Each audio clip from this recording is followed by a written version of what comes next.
I am Dr. Rashid Ahmed from the Department of Physics of Kohat University of Science and Technology. In the subject of Quantum Mechanics 1 with the course code PHY 212, we are at the lecture number 23 and the topic is Commutator Relations in Quantum Mechanics. As we have seen previously that in quantum mechanics certain observables are not possible to determine simultaneously with 100% accuracy. For example, the position of a particle and the momentum of the particle are uncertain. We cannot exactly find out the value of p and x at the same time with 100% accuracy. In today's lecture, we will see that this uncertainty principle is encoded in the commutator relations.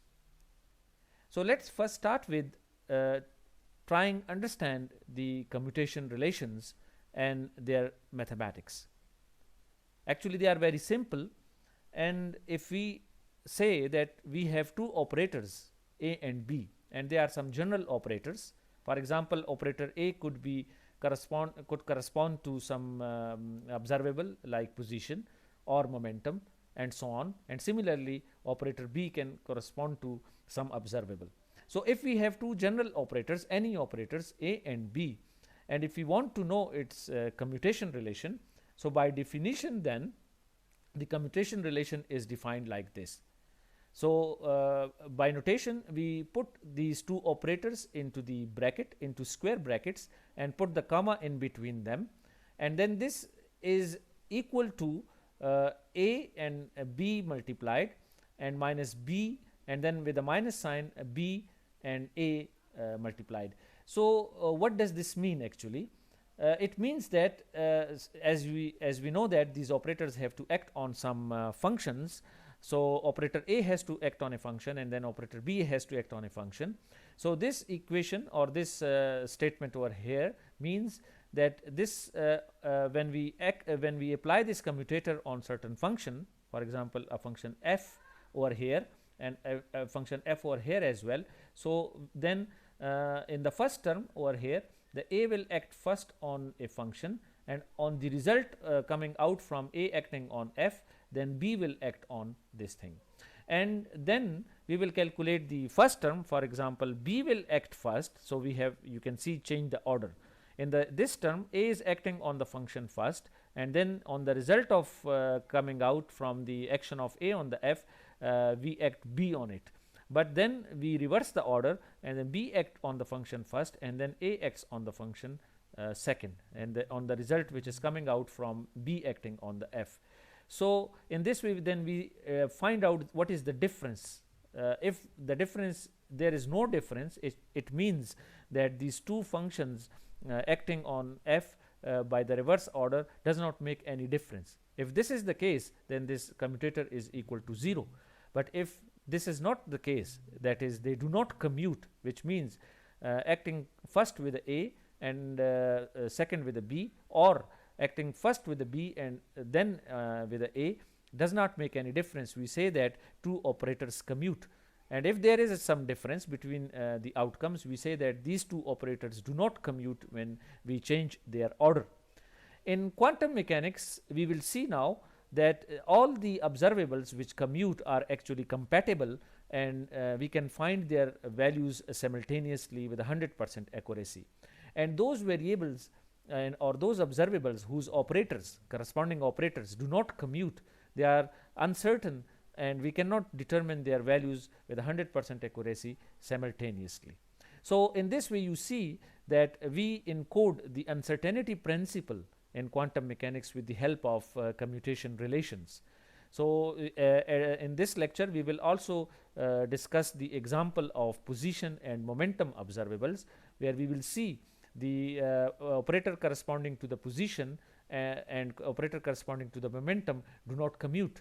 On the other hand, we will also see that the operator corresponding to the position and operator corresponding to the energy will actually commute, which means these are compatible, and energy and momentum can be determined simultaneously with 100% accuracy, but position and momentum cannot. So in this way we encode the uncertainty principle in our equations when we demand that or when we check that whether their operators commute or not. Okay. So let's first discuss some mathematical properties of these, because these are very important relations we need in our physical theory like quantum mechanics, that these relations shall be checked and see that which operators commute and which do not. So therefore it is important to understand some mathematical properties of our commutator. For example, an immediate property of commutator is that and A and B's commutator when reversed, like when B is first and A, then it is equal to minus sign, and it is very intuitive, you can derive from here. For example, if you reverse the order, then BA will be equal to BA minus AB, and if you take the minus sign common, then you return back to the AB. So in this way we see that the first property, which is an obvious property, that AB commutator is equal to minus BA commutator. Okay, and if A and B, as I already mentioned, then when A and B commute, that is their commutator is equal to 0, then they are not uncertain, and they are actually compatible, and we can determine their values with 100% accuracy and simultaneously. So we say they commute, and by this we mean that AB is actually equal to BA. That is, if you reverse the order, if you first act with a B and then with a A, or you first act with a A and then with a B, this is equal, and therefore this commutation relation is equal to 0. We will see that for energy and momentum this will be the case, for the position and energy this will be the case, but for the position and momentum this will not be the case. When A is equal to position and B is equal to momentum, we will see that AB will not be equal to BA. Okay, so another property is any operator A commutes with a constant. So remember that you have an operator and you have a constant, then they always commute. And why is it so?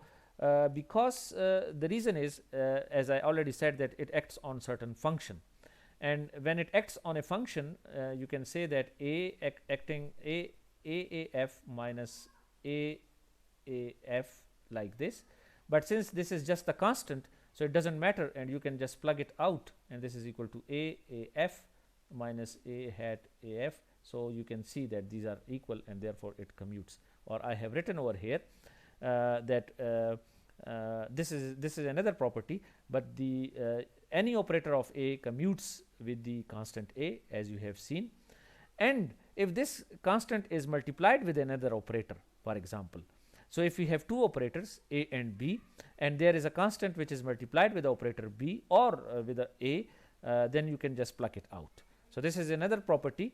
Then when you have a constant multiplied with any operator, either it is in the first position or it is in the second position, you can just pluck it out, and then rest is to calculate this commutator. So we have seen that with a constant A, it commutes with any operator, and if it is multiplied with one of the operators, then we can just pluck it out from the commutator. And going further, we also see that any operator A commutes with its square. It's an important mathematical property which will be useful in many calculations. So it's important to note that any operator by itself commutes with its A square, and you can calculate this. If I open this commutator, A hat square minus A hat square A, and then you can write A square is equal to double A 2 times A minus 2 times A, and this is exactly the same. So now if this acts on some function and this acts on some function, so since these two are exactly the same, or it's trivial to know that it is 0, so therefore we see that any operator commutes with its square. Or you can make it more general, that is, any operator actually A commutes with any function of operator itself, that is f of A square. By any function I mean you can exponentiate this A, or you can take cube of it, or any function of A will commute with its with itself. So let's check one of the examples. This is the mathematical statement that any function of f of A is commuting with a, and we will check the example of the momentum operator and its function. So we take a momentum operator and one of its functions, and we see that whether it commutes or not. So here you see that on the left side I have taken p, this is the momentum operator, and e raised to power p hat, this is the function, exponential function of the momentum operator. And this exponential function we can also can expand in the series, in the power series, and this can be written as p hat n divided by n factorial, where n goes from 0 to infinity, and this is the momentum p. Now in order to calculate this momentum, there are few things to learn. First thing is that we have to open this series, and if we open this series, first of all, you can just plug the this sum sign outside with this n factorial, because these are just constant. At the end you can just multiply them again.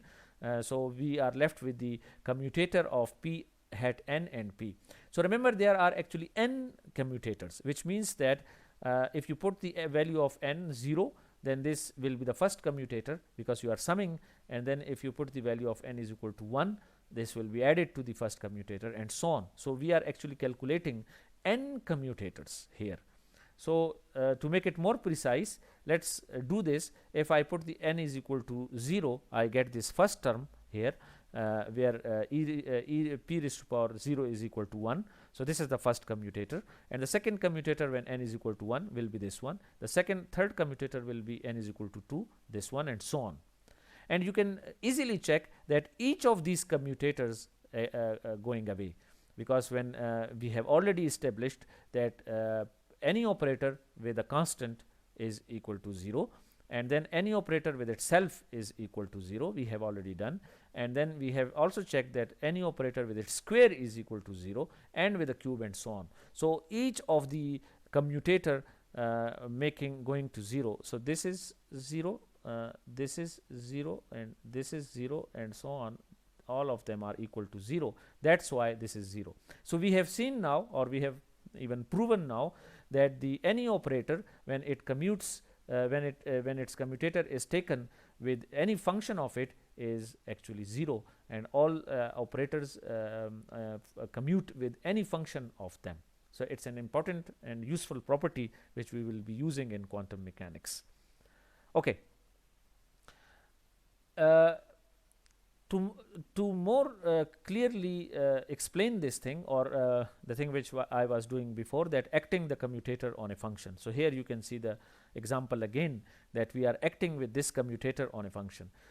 Because when you act with the commutator on a function, then you clearly know how these operators are acting on the function, and at the end how they cancel out, or what are their values, and you can know from the action of the operators that certain commutator is going to 0 or not.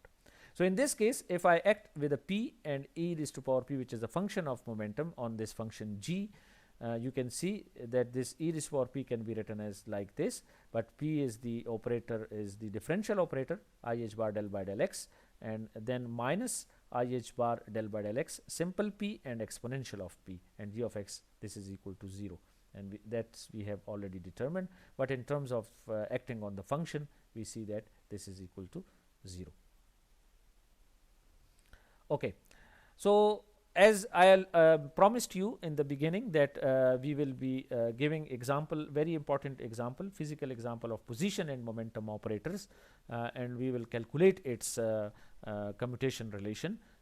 In quantum mechanics, this is one of the famous and popular examples where we calculate the position and momentum operator. When we quantize certain system, the first requirement is to calculate the position and momentum operators commutator. So let's do this. And this is x and this is p. This is the position operator, which is defined by just it multiplies a function with a, I mean, when x acts on some g, so it just multiplies certain value a, for example, you can say, with this g. So it's a multiplicative operator. This we have already discussed, and this p is a differential operator. So let's calculate their commutator, which means that acting with x first and then with p, and then minus acting with p first and then with x. Here you can see that this is minus x del by del x and plus del by del x x, and this minus coming out, this minus is from minus I h bar in the definition of momentum operator. That's why you see the reverse signs. And now do this simple calculation. First calculate this term and then calculate this term. Very simple calculation. You can see over here this g multiplied with this, and remember, when x multiplied with the x, when x acting on the g will just give you xg, and then this del by del x will act on the product of it, and that's why you see many terms over here. And here it will first act and then x multiplied, so that's why you just see one term here and two terms coming from here, and this simple g because this del by del x was acting on the first term. And this goes away, so minus I h bar d by gx, and you have derived a very famous and popular example of x and p equal to I h bar, and it corresponds to uncertainty principle, which we have seen our last lecture, that x and p are uncertain by the amount I h bar. It means the uncertainty in x, as I already said, these commutators correspond to uncertainty principle, that uncertainty in position and uncertainty in momentum are equal to h bar, are proportional to h bar. And here you've seen again that if you calculate their commutator, they give you the same thing because they are uncertain. If they were not uncertain, their commutator would have been equal to 0.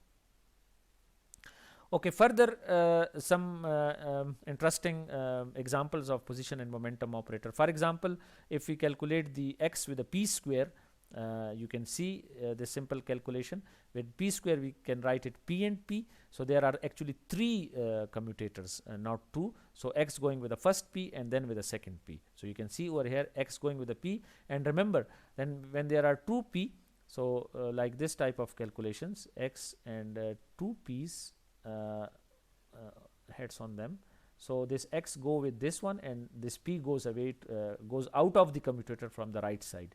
But when x goes with this one, this p comes out of the commutator on the left side. You can see from here when it goes with the x with the first p, this the second p comes out of the commutator on the right side, and when this x goes with the second p, this p comes out of the commutator on the left side. So you have to take care of it when you make the calculation, especially when there are many commutators involved in one thing.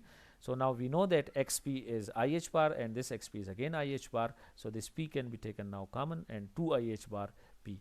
It means that whenever x p square acting on a function, it will multiply that function with a 2 I h bar and then p operator acting again on that function. Okay.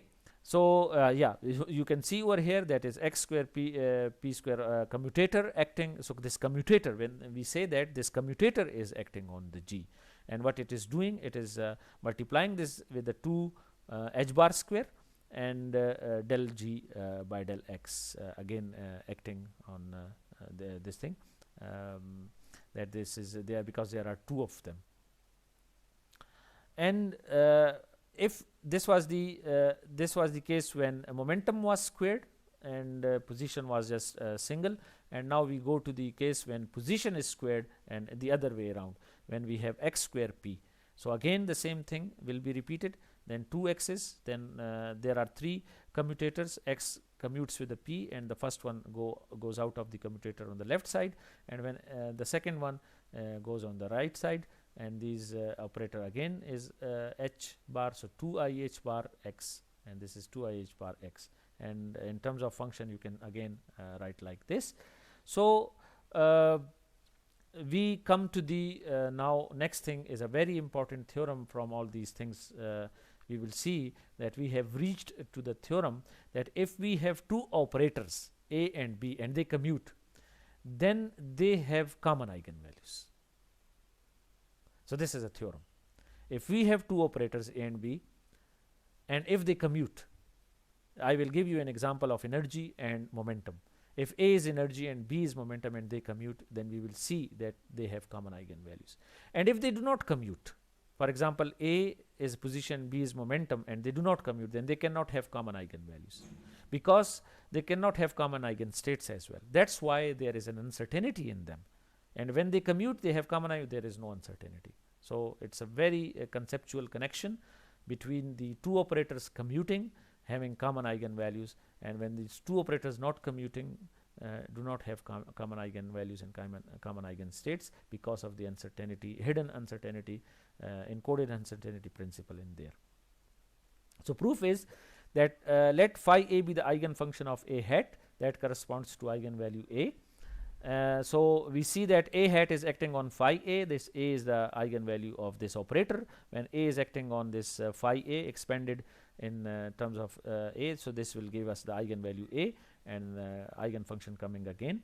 And then we act on with the b operator on a outcome of the a operator. So a acting on phi a first, and then because this is just a constant, we can plug it out of here, and then this b acting directly on phi a, and we can write it in this way, that a b phi a, because now you can because of the commutation relation that b a is equal to a b. So then a b can be written in this form, okay, because these two operators commute. So we can write a b is equal to b a, we have done in the previous slides. So that's why this b a can be written as a b, and here a b a can be taken outside. And we also know that if b is acting on phi a, then there are some other eigenvalues mu multiplying with the phi a. So these mu's are the eigenvalues of b operator, and this a are the eigenvalues of the a operator. So since they commute, so in terms of the Hilbert space, we say that whenever they commute, then this phi a and b phi a, so these are two different functions. This b phi a and phi a are not exactly the same, but since in the Hilbert space interpretation they lie along the same line. So we say that when two operators commute, a and b, they have common eigenvalues, means that their eigen functions exist on the straight line. I mean, they are just along parallel, they are existing on the same line. Now from the example you will get the clear picture, momentum and energy. So I have an operator for momentum p and for the energy h, and since they commute, so this is commutator is equal to 0, and this is the action of p on ikx, which is the momentum eigenstate. So when it acts on the momentum eigenstate, then it will give us the value h bar k, and you can know that if you know the p, which is the I h bar del by del x or del by del k. So you del by del x, it will give you this value. And when we have energy operator, this is the energy operator. So this is the momentum operator, and this one is the energy operator, this one. So energy operator, when acting on this eigen states, it gives us this value. So this is the momentum eigenvalue, and this is the energy eigenvalue. And now we know the action of both of them, and we want to find out whether these are the common eigenvalues, which means that if this is the eigenvalue of p, is this is also the eigenvalue of p?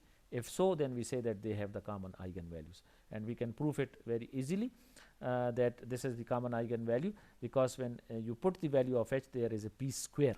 So p square is p, and if you use these arguments over here, if that p is acting again on p, you will find out that they have the common eigenvalues. So these two operators have the common eigenvalues, that's why they commute. Or other way around, you can say that if they commute, they must have common eigenvalues because of the uncertainty principle working behind it. Okay. So connected to this is a concept of linearly independent functions. What does we mean by this? Linearly independent means if we have n functions of the set phi n, and we say that they are linearly independent, by this we mean that this is equal to 0. So you see that these are the functions multiplied by some constants, and from n minus 1 to n, this relation is equal to 0. This means that lambda 1, lambda 2 up to lambda n are all equal to 0.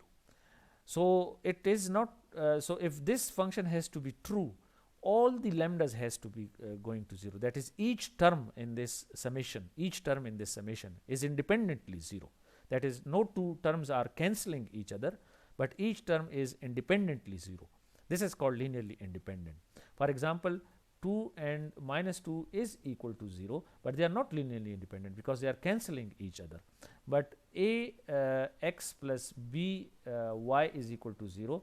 If this is equal to 0, then it means a is 0 and b is 0. So they are, this term is independently 0 and this term is independently 0 because these coefficients equal to 0. So this is called linearly independent. This is not linearly independent because the first term is somehow dependent on the second term and they are cancelling each other. So if they are not cancelling each other and still 0, so there is only one possibility that their coefficients are 0. For example, this lambda 1, lambda 2, lambda n. In such a situation, we say that these are linearly independent. As an example, see if we have two functions ex and sin x are linearly independent, since lambda 1 e raised to power x, lambda 2 sin of x is equal to 0, there could be only possibility of this equation to be true, that is, if this lambda 1 having value equal to 0 and this lambda 2 having equal to 0. Otherwise, for any other values of lambda 1 and lambda 2, this equation cannot be true. If this is the case, we say that this function e raised to power x and this function sin x are linearly independent to each other. So there is only one possibility, lambda 1. If this is not the case, we say that the functions are not linearly independent. So another case, for example, if we have two functions e raised to power x and 3 e raised to, they are two different functions, they are not linearly independent, because if you put lambda 1 e raised to power x and this another function 3 lambda 2 e raised to power x, there is a possibility that for some value of lambda not equal to 0, for example, if we put lambda 1 is equal to minus 3 lambda 2 over here, so these two terms will cancel each other equal to 0. So although lambda 1 and lambda 2 are not equal to 0, the equation was still true. So we say that they are not linearly independent. Okay. So when the functions are not linearly independent, that means they form the Hilbert space in a different directions. So this phi 1, phi 2, phi 3 and phi 4, they are all linearly independent. If they are not linearly independent, they will lie along the same line. And if their functions are linearly independent, at least you have to rotate it to bring it to the second function. So they cannot be parallel because they are linearly independent. For example, in 3 dimensions in the vector calculus, you already know, if we have a vector I and we have a vector j, or you say it x or y, so they are linearly independent. So x cannot be along y, but if you have to rotate it by 90 degree to bring it along y, so they are linearly independent. So we cannot add them and get 0. But on the other hand, if two functions are in the same direction, we can just add them and can get 0 for some values of lambda. So remember, in quantum mechanics, when two functions commute, when two operators commute, so their eigenfunctions are linearly not linearly independent, and we can calculate one from the other. But if they do not commute, we say that their eigenfunctions do not commute there, we say that they are linearly independent. Okay, so in today's lecture, we have learned a very important concept of commutators, and we have seen that these commutators are connected to the uncertainty principle.